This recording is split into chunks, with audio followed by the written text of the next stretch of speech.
He was accused by a pediatrician of abusing his own daughter, but always maintained his innocence. After years of the Michigan Innocence Clinic fighting for justice for Josh Burns, his conviction has finally been vacated. Back in 2015, 7 investigator Heather Catallo led the way, exposing what many in our community called a serious injustice that threatened to tear one family apart. Tonight, Heather is talking with that family and is sharing their final chapter in a very long story. Heather?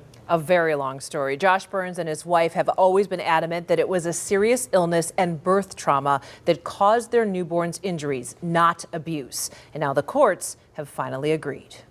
It's been the hardest thing I've ever been through in my life. Josh and Brenda Burns had their world turned upside down back in 2014 when they say they were falsely accused of abusing their infant daughter Naomi at their home in Brighton. Devastating, humiliating, terrifying. Josh and Brenda say it was birth trauma and illness that caused retinal hemorrhages and bleeding between the 2-month-old's skull and brain. But a child abuse pediatrician and Livingston County prosecutors said it was abuse. Did you abuse your daughter? Never. I would never hurt my daughter. While Brenda was later cleared, a jury convicted Josh of second-degree child abuse, a 10-year felony.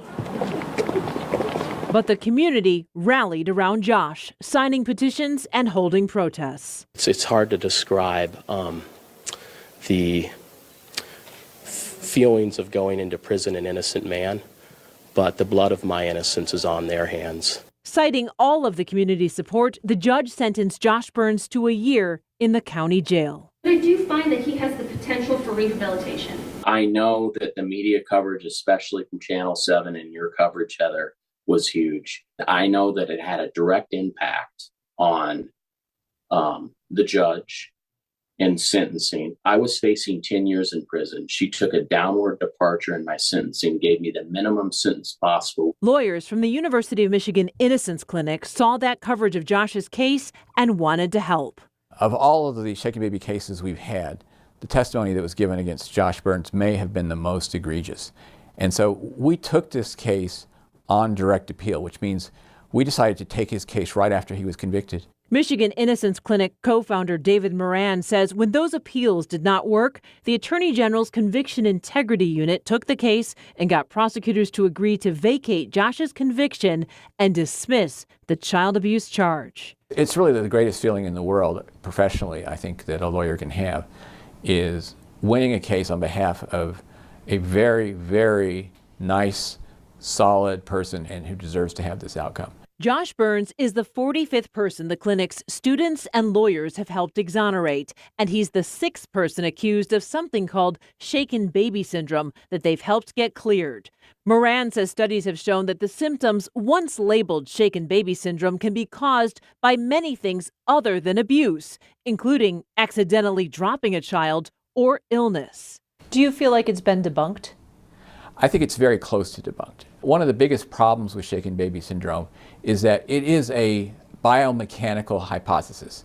The hypothesis being is that if an adult violently shakes a baby, it can cause these particular symptoms. The problem is that the hypothesis has never been proven. Yes, yes, yes. Once Josh was released, the Burns family left Michigan. And after nearly 10 years of work by the U of M lawyers and students, the judge recently signed this order vacating Josh's conviction. We are so grateful. After the order was signed, Josh and Brenda spoke to me from their home in Texas, where Naomi is now a happy and healthy 10-year-old. She has a rosy view of the world and is fun and creative. Just being able to look at my daughter now and to someday I have a story to tell you that justice was served finally.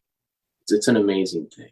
Both Josh and Brenda say the false conviction had massive consequences in their life. As Josh said, it's changed us forever. The conviction cost Josh his job as a commercial airline pilot, and Brenda says she was terrified to have another baby. I could not have another child. I was too traumatized. Now both Brenda and Josh are grateful for the work of the Michigan Innocence Clinic, the Attorney General, and everyone who supported them. What it really showed too is this can happen to anyone.